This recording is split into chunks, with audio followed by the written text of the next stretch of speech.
Hello friends, welcome to suggestive education. Suggestive এডুকেশনে সকলকে স্বাগত জানাই। আজকে এএনএম জিএনএম 2021 সেট 33টা আমরা আজকে নিয়ে এসেছি। দেখো জীবন বিজ্ঞানের কোশ্চেনগুলো। পিত্ত কোথা থেকে খরিত হয়? পিত্ত কোথা থেকে খরিত হয়? অ্যান্সার হচ্ছে যকৃৎ থেকে। ফুসফুসে বায়ুর পরিমাণ নির্ণয়ের জন্য কোন যন্ত্র ব্যবহার করা হয়? ফুসফুসে বায়ুর পরিমাণ নির্ণয়ের জন্য কোন যন্ত্র ব্যবহার করা হয়? স্পাইরোমিটার। মাইক্রোগ্রাফিয়া কার বিখ্যাত গ্রন্থ? মাইক্রোগ্রাফিয়া রবার্ট হুকের বিখ্যাত গ্রন্থ। বিজ্ঞানের যে শাখায় কীটপতঙ্গ নিয়ে আলোচনা করা হয় তাকে কি বলে? কীটপতঙ্গ নিয়ে আলোচনা করা হয় তাকে এন্টোমোলজি বলা হয়। আর অর্নিথোলজি হচ্ছে যেটা পাখি নিয়ে আলোচনা করা হয়। চলো তারপরে দেখো, শর্তাধীন প্রতিবত ক্রিয়া কে আবিষ্কার করেন? শর্তাধীন প্রতিবত ক্রিয়া কে আবিষ্কার করেন? অ্যান্সার হচ্ছে প্যাভলভ আবিষ্কার করেন। প্যাভলভ। ব্যাকটেরিওফাজ আসলে কি? ব্যাকটেরিওফাজ হচ্ছে ভাইরাস। পৃথিবীতে মোট প্রোটিন অ্যামাইনো অ্যাসিডের সংখ্যা কত? পৃথিবীতে মোট প্রোটিন অ্যামাইনো অ্যাসিডের সংখ্যা হচ্ছে 20টি। আইলেটস অফ ল্যাঙ্গারহ্যান্স কোথায় অবস্থিত? আইলেটস অফ ল্যাঙ্গারহ্যান্স অবস্থিত অগ্ন্যাশয়ে। রেড ডাটা বুকে কোন তথ্য পাওয়া যায়? রেড ডাটা বুকে বিপদগ্রস্ত উদ্ভিদ ও প্রাণীর তথ্য পাওয়া যায়। অ্যাজোলা একটি জৈব সার, ইহা আসলে কি? অ্যাজোলা একটি জৈব সার, ইহা আসলে হচ্ছে ফার্ন। ইকোলজি শব্দটি কে প্রথম প্রবর্তন করেন? ইকোলজি শব্দটি প্রবর্তন করেন হেকেল।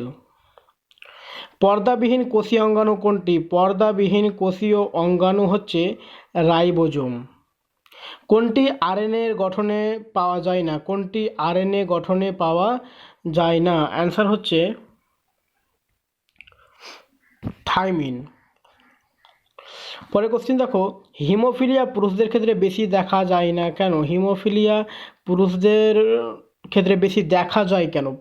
যেহেতু এক্স ক্রোমোজোম বাহিত প্রচ্ছন্ন বৈশিষ্ট্য। উদ্ভিদের কোষ প্রাচীর কোন ধরনের পর্দা? উদ্ভিদের কোষ প্রাচীর ভেদ্য পর্দা। নিচের কোন উৎসেচকটি মুখবিবরে লালারসে পাওয়া যায়? নিচের কোন উৎসেচকটি মুখবিবরে লালারসে পাওয়া যায়? অ্যান্সার হচ্ছে টায়ালিন। দ্বিপদ নামকরণের প্রবক্তা কে? দ্বিপদ নামকরণের প্রবক্তা হচ্ছে লিনিয়াস। আদিম পৃথিবীর বায়ুমণ্ডলে কোন উপাদানটি ছিল না? আদিম পৃথিবীর বায়ুমণ্ডলে অক্সিজেন উপাদানটি ছিল না। তারপরে দেখো, যোগ্যতমের উদ্বর্তন কথাটি কে প্রবর্তন করেন? যোগ্যতমের উদ্বর্তন কথাটি প্রবর্তন করেন স্পেন্সার। কোন ভিটামিনের অভাবে বেরি রোগ হয়? কোন ভিটামিনের অভাবে বেরি রোগ হয়? অ্যান্সার হচ্ছে ভিটামিন B1। তাহলে দেখো, কোন ভিটামিনের অভাবে স্কারভি রোগ হয়? কোন ভিটামিনের অভাবে স্কারভি রোগ হয়? Vitamin C. সরীসৃপের হৃৎপিণ্ডের কটি প্রকোষ্ঠ দেখা যায়? সরীসৃপে হৃৎপিণ্ডে কটি প্রকোষ্ঠ দেখা যায়? অ্যান্সার হচ্ছে তৃতীয় খণ্ডটি অর্ধবিভক্ত।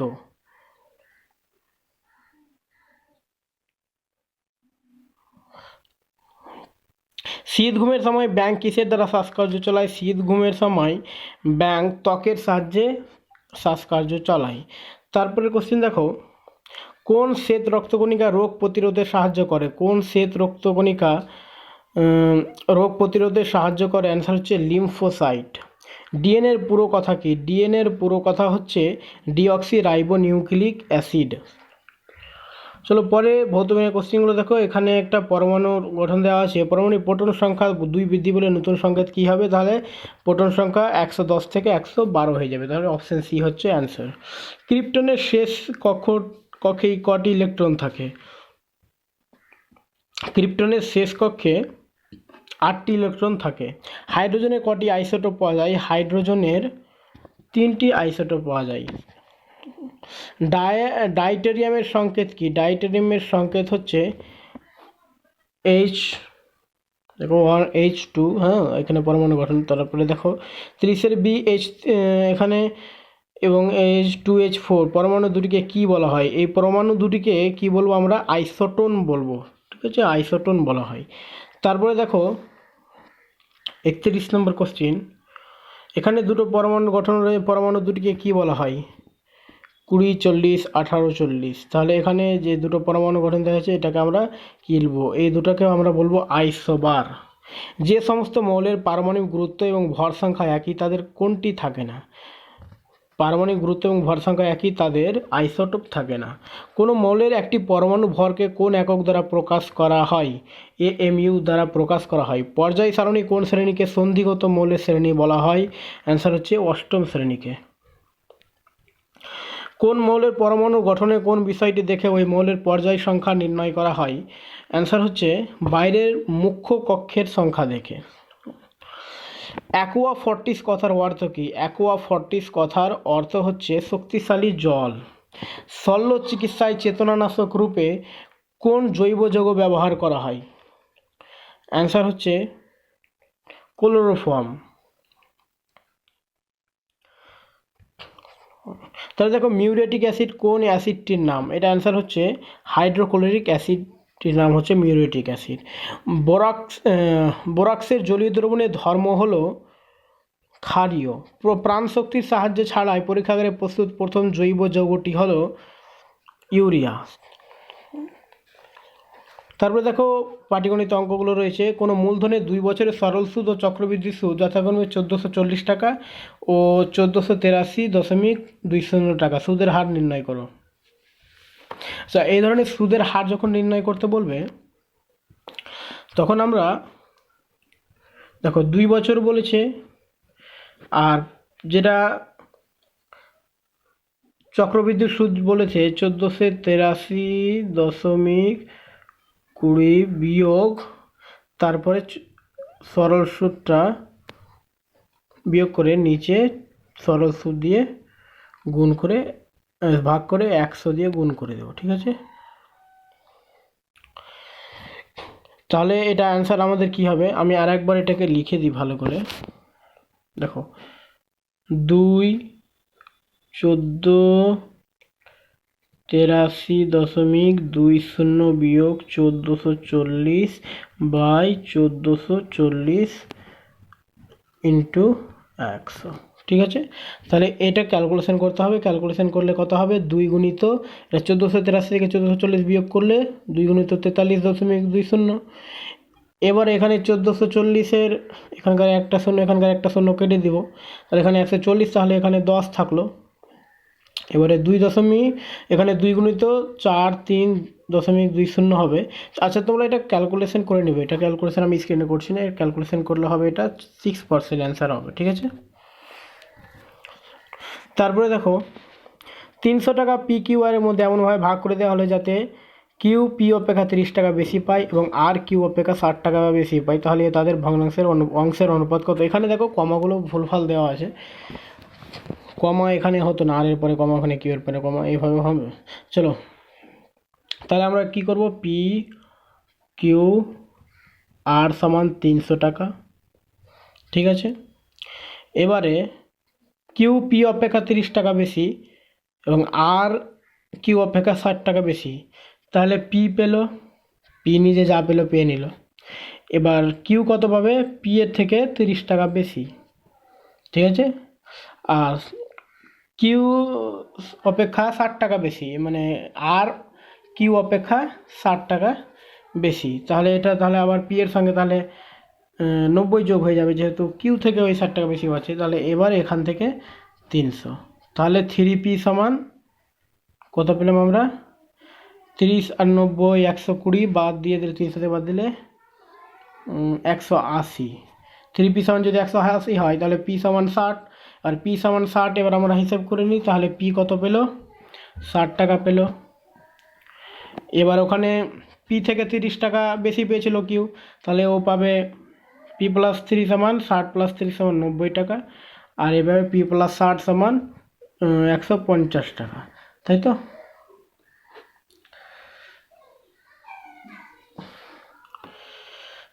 এবার এদের অনুপাত কত হবে? 2:3:5। ওকে, 2:3:5। চলো, এবারে অঙ্ক হচ্ছে 275 টাকা রাম ও শ্যামের মধ্যে এমনভাবে ভাগ করে দেওয়া হলে যেন রাম শ্যামের প্রাপ্যের 3/4 অংশ সমান বেশি পায়। রামের প্রাপ্য কত? যে 275 টাকা রাম ও শ্যামের মধ্যে এমনভাবে ভাগ করে দেওয়া হলো যেন রাম ও শ্যামের প্রাপ্যের 3/4 অংশ সমান বেশি পায়। তাহলে রামের প্রাপ্য কত? তাহলে শ্যাম, যদি আমরা ধরে নিই শ্যাম এক্স পেয়েছে, তাহলে রাম কত পাবে? রাম পাবে এক্স প্লাস এস গুণিত 3/4, তাই তো? তাহলে এই দুটাকে আমরা যদি প্লাস করে নিই, তার মানে এর মোট টাকা হলো, মোট টাকা সমান কত? 275। তাহলে কি হবে এখানে? 4 8x প্লাস 3x সমান 275। তাহলে 11x সমান কত হবে? 75 গুণিত 4, তাই তো? 275 গুণিত 4। এখান থেকে এক্সটা আমরা পেয়ে যাব তাহলে 100 টাকা। এক্স সমান পেয়ে যাচ্ছি 100 টাকা। তাহলে রাম কত পাবে কোশ্চেনে চেয়েছে, আমরা শ্যামের এক্স ধরেছিলাম, তাহলে রাম পাবে 100 যোগ 75 সমান 175 টাকা। ঠিক আছে? অথবা এইভাবে আমরা বের করতে পারবি, যদি শ্যাম 275 টাকার মধ্যে শ্যাম যদি 100 টাকা পেয়ে যায়, তাহলে রাম এমনিতে 175 টাকা পাবে, তাই তো? আচ্ছা, একটি মেশিনের মূল্য প্রতি বছর 10% হারে হ্রাস পায়। যদি মেশিনটির বর্তমান মূল্য এতই টাকা হয়, তবে 2 বছর আগে মেশিনটির মূল্য কত ছিল? প্রত্যেক বছর 10% করে কি হচ্ছে? কমে যাচ্ছে। তাহলে আমরা এটাকে এইভাবে করব, 10% করে কমে যাচ্ছে। তাহলে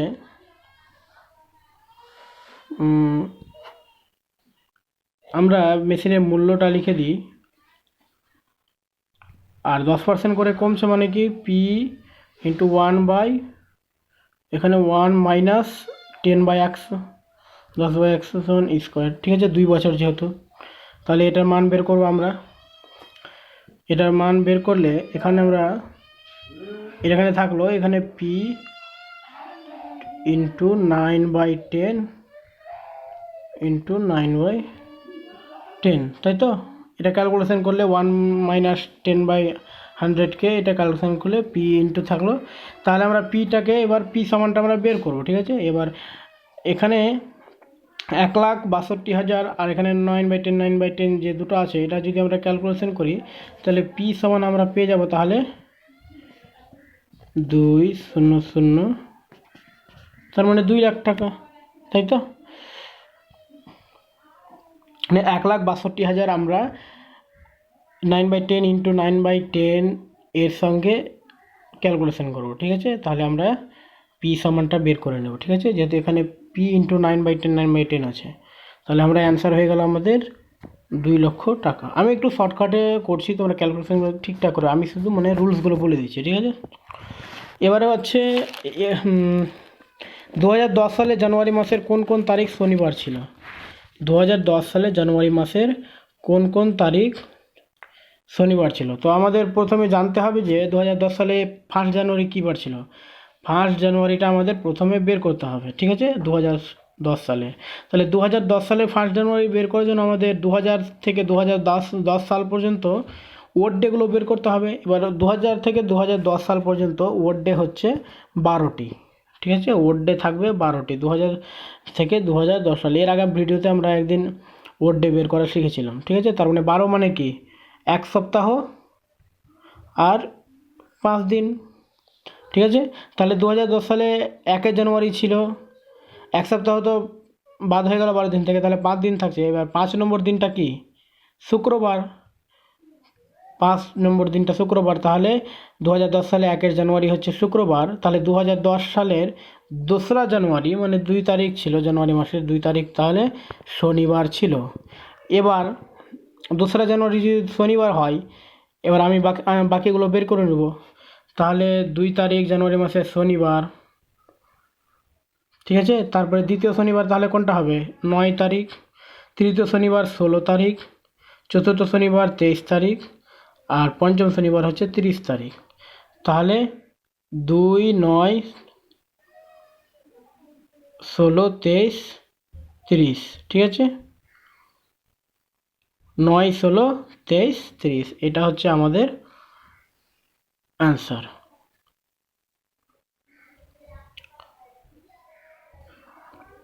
এবার এখানে 9, 16 আর 23, 30টা অপশান রয়েছে, দুইটা নেই, তাহলে আমরা 9, 16, 23, 30 যেখানে রয়েছে ওটা আমরা অ্যান্সার করে নেবো। 9, 16, 23, 30। ওকে, চলো এবারে ইংলিশটা দেখি। The concluding part of literary work is called. আচ্ছা, এখানে ওয়ান ওয়ার্ড সাবস্টিটিউশন দিয়েছে যে কোনো কিছু লিটারারি কোনো গল্প বা নাটক যা থাকবে ওটার লাস্টের অংশটাকে আমরা কি বলবো। এখানে কনক্লুশন আছে, অনেকে উত্তর কিন্তু কনক্লুশন করে দেবে, কনক্লুশন হবে না। দেখো, যে কোনো জিনিস তোমরা যখন মুভি দেখবে, মুভিতে কি প্রথমে একজন মানে এমনি কথা বলে, মানে সামনে আসে না, ক্যামেরার সামনে না, এমনি কথা বলে, হয়তো অন্য কোনো সিন দেখায় এমনি কথা বলে, ওটাকে বলা হয় প্রোলগ, ঠিক আছে। আর যখন লাস্টে আবার যখন মুভিটা শেষ হচ্ছে তখন একজন কথা বলবে, মানে ক্যামেরার সামনে না এসে, মানে ওই জিনিসটা বোঝানোর জন্য, হ্যাঁ, তাহলে ওটাকে বলা হয় এপিলগ। তাহলে যে কোনো জিনিসের মানে লিটারারি ওয়ার্কের যখন মানে প্রথমে কেউ যদি কিছু বলে তাহলে ওটাকে বলা হয় প্রলগ। কিছু বলতে মানে বিহাইন্ডে থাকবে, হ্যাঁ, ব্যাকওয়ার্ডে থেকে কথা বলবে, আর লাস্টে যেটা কথা হবে সেটা হচ্ছে এপিলগ। তাহলে এখানকার অ্যান্সার হয়ে যাবে আমাদের এপিলগ। ওকে, তাহলে one who knows all is called, যাকে সবাই চেনে ওটা হবে অমনিসিয়েন্ট। তারপরে চলে আসো, choose the opposite of the following idiom. সেখানে যে ইডিয়ামটা দেওয়া আছে তার অপোজিট করতে হবে। To have other fish to fry, তাহলে এটার অপোজিট কি হবে? To cut the coat according to one's cloth. ঠিক আছে, মানে এইগুলো এক একটা কী হচ্ছে, মানে একটা পজিটিভ সেন্স দিয়েছে, আর এটা টু কাট দ্য কোট একটা নেগেটিভ সেন্স দিয়েছে, তাহলে আমি নেগেটিভটা নিয়ে নেব। তারপরে চলো ভার্বাল অ্যানালজি দেয়। সিস্টার আন্ট হলে এটা কাজিন আঙ্কেল হবে। ন্যাশনাল ন্যাশনালের সঙ্গে ফ্ল্যাগের সম্পর্ক হলে স্কুলের সঙ্গে ইউনিফর্ম, তাই তো, মানে কোনো একটা দেশের একটা নির্দিষ্ট চিহ্ন থাকে কি, ফ্ল্যাগ, তাহলে স্কুলের চিহ্ন কি, ইউনিফর্ম। তারপরে চলে আসো, আমরা দেখবো এখানে আন্ডারলাইন্ডের ক্লোজেস্ট মিনিং, মানে in meaning to the opposite, হ্যাঁ, অপোজিট মিনিং খুঁজতে হবে। তাহলে বলছে I find writing this book to be an odious task. অডিয়াসের অপোজিট হচ্ছে ডিলাইটফুল। তারপরে দেখো সেরেব্রাল মানে হচ্ছে তোমার মস্তিষ্ক কোনো কাজ আর কি, হ্যাঁ, তাহলে এখানে ইন্টেলেকচুয়াল, স্পিরিচুয়াল, সেন্সেশনাল, এখানে কার্নালটা হবে সেরেব্রাল, অপোজিট। তারপরে চলে আসো, the library expect you to return each and every book that you have, এখানে দ্যাট ইউ হ্যাভ টেকেন, যে বইগুলো তোমার নেওয়া হয়েছে। তাহলে this article tries to dash us with problems of poor nations so that we help them more effectively, এখানে ফ্রিজে বলতে হবে অ্যাকোয়ান্ট। তাহলে দেখো স্পেলিং টেস্টে প্রথমটা আমাদের ঠিক হচ্ছে অ্যাবসেস, এটা হবে ঠিক স্পেলিং টেস্টের। তারপরে চলে আসো, এখানে দুটো আরও অপশান রয়েছে, অ্যাব্রেসিভ আর অ্যাবস্টিনেন্স। চলো এবার জেনারেল নলেজগুলো দেখি। কোন সালে প্রথম চন্দ্রে অবতরণ করেন? কোন সালে মানুষ প্রথম চন্দ্রে অবতরণ করে? অ্যান্সার হচ্ছে 1969 সালে। কার সময়কালে ভারতের রাজধানী কলকাতা থেকে দিল্লিতে স্থানান্তরিত হয়ে যায়? লর্ড দ্বিতীয় হার্ডিঞ্জ। তারপরে ইয়ং বেঙ্গল সোসাইটিকে স্থাপন করেন ডিরোজিও। তারপরে কোশ্চেন হচ্ছে বোম্বে ইউনিভার্সিটি কবে স্থাপিত হয়? বোম্বে ইউনিভার্সিটি স্থাপিত হয় 1857 সালে। তারপর ফরাসি ওপেন 2020 মহিলা সিঙ্গলস চ্যাম্পিয়ন কে হলেন? ইগা সুয়েটেক। আচ্ছা দেখো, তোমাদের পরীক্ষা যেহেতু 2021, তো কারেন্ট অ্যাফেয়ার্সগুলো একটা করে এখানে সেটে দিচ্ছি, তাহলে তোমাদের পরীক্ষায় কারেন্ট অ্যাফেয়ার্স আসতে পারে। তো কারেন্ট অ্যাফেয়ার্স তোমরা 2021-এ তোমাদেরকে পড়তে হবে, হ্যাঁ। চলো তারপরে কোশ্চিন, আমি কারেন্ট অ্যাফেয়ার্সে ডেলি একটা ভিডিও নিয়ে আসার চেষ্টা করছি, কারেন্ট অ্যাফেয়ার্স প্রত্যেকদিন নিয়ে আসবো, তোমরা ভিডিওগুলো একবার করে দেখে নেবে। চলো লজিক্যাল রিজনিং দেখো, অ্যাসেম, প্যাক, জেনিথ, সামিট, টপমোস্ট। তাহলে এখানে কোনটা আলাদা আর কি, হ্যাঁ, দেখো এটা জেনিথ আর সামিট এগুলো একটা টপ কিছু জিনিসকে বোঝাচ্ছে, কিন্তু প্যাকটা টপ বোঝাচ্ছে না, আলাদা। তাহলে এখানে প্যাকটা হচ্ছে অ্যান্সার, ওড ওয়ার্ড, ঠিক আছে। তাহলে 62 নম্বর দেখো, ওজোন, অক্সিজেন, জোন, হিলিয়াম। দেখো ওজোন, অক্সিজেন, হিলিয়াম এগুলো একটা মানে তিনটা গ্যাসের নাম, কিন্তু জোনটা কি কোনো গ্যাসের নাম নয়, তাহলে 62 নম্বর সি হচ্ছে আলাদা, ঠিক আছে। তাহলে দেখো 63 নম্বর হচ্ছে ব্যাড অফ ইন সিস। এখানে ব্যাড অফ ইন সিস রয়েছে।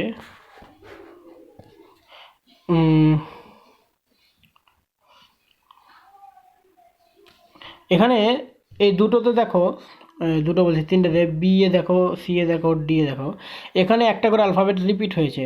এখানে F F, N N, S S দুটো করে মানে এস এ অ্যালফাবেটগুলো রয়েছে রিপিটে, কিন্তু এখানে বি এ ডি একটাই একটা করে রয়েছে, বি একটা, ডি একটা, এ একটা, ঠিক আছে। তাহলে 64 নম্বর দেখো, তাহলে এখানে অ্যান্সার হয়ে গেলো আমাদের 63 এ হয়ে গেল ব্যাড। তাহলে 64 নম্বর কী আছে, আর I G P M O R H F B I P D T J A. এখানে দেখো এ বি আর সি এ একটা জিনিস দিয়েছে যে সেকেন্ড লেটার যেটা রয়েছে ওটা স্মল রয়েছে, আর সি এ স্মল নেই, তাহলে এটাও হয়ে গেল আলাদা জিনিস। চলো।